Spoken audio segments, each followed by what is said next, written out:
Now stop listening to people. Regardless of what you heard, the V6 Chrysler 300s, the Pentastar 3.6 liter V6 is not worth modding. It's not. But let me let y'all in on something. When they officially end these Hemis, whenever that comes, they are going to start bum rushing Facebook Marketplace for these Chrysler 300 with the V6s. Reason why is because people are going to Hemi swap the hell out of these, like even more than they are now. You can get this particular body style from like 2012 all the way to now for anywhere from like, I don't know, $6,000 to about $8,000, which is pretty decent for these things. You could probably get it much cheaper from Copart.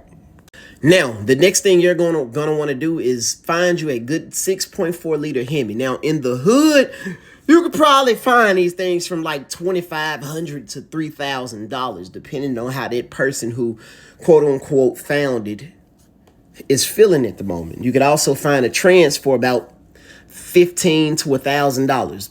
Simple. However, it would be best for you to just find a good wrecked Charger, because the Charger is like a direct bolt-on to a Chrysler 300. The whole front suspension assembly, engine and all, just unbolt it from the bottom, drop it down, and put it in your Chrysler 300 because you're going to need the suspension that they have. This particular dropout comes with a TR6060 6-speed.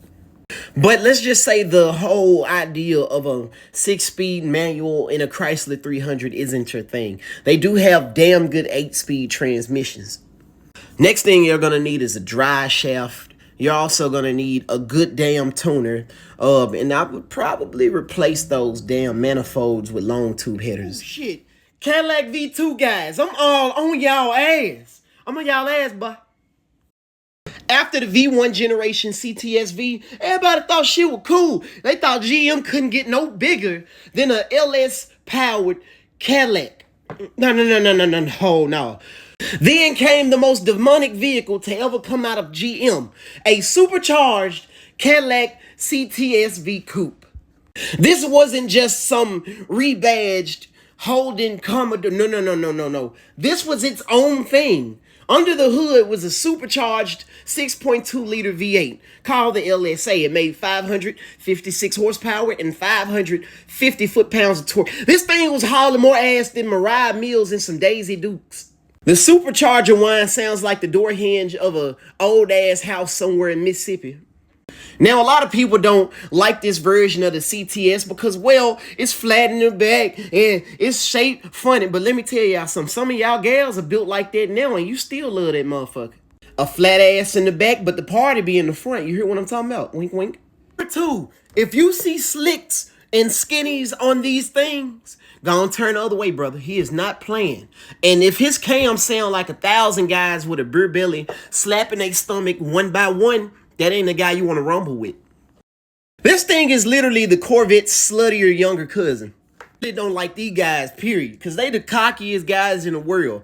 Anybody that lets you know their entire setup and then races you and beats you still, that's disrespect on a whole nother level. You gotta sell your car afterwards. I'm talking about they pop the hood so you can see and they tell you what the fuck under that mother. Hey man, so what's under that? What's that motherfucker right there? Oh, that's a 434 LS7 stroker. I got a 98 millimeter turbo. You gotta stop it. You got a 98 what? You just said fuck me, huh? I'm on y'all ass. Bro, this bitch nastier than Hillary Clinton with her OnlyFans. Can you make a V6 5th gen and 6th gen nastier than a stepmom on her honeymoon who just stuffed a Percocet up her ass? Yeah. You can make 500 plus horsepower with these V6 Camaros. And it's as simple as ZL1 fuel pump, E85 tune, and a Pro Charger. You have 500 to 500 plus horsepower. But then you have vehicles like the 2017 Camaro RS 1LE. It's a V6 Camaro with all the ZL1 body parts and suspension and things like that. It has 335 horsepower, 280 plus foot-pounds of torque. It uses 4-piston Brembos. It uses a very, very good suspension, and it goes 0 to 60 in 5.2 seconds. You beat most of the Infinities and Nissan Altimas and shit like that doesn't matter.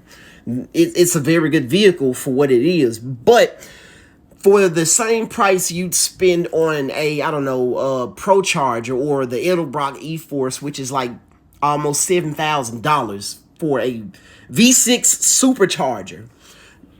That 7,000 when put inside of a Camaro its SS counterpart, that's heads, cam, long tube headers, a good intake manifold, and boost.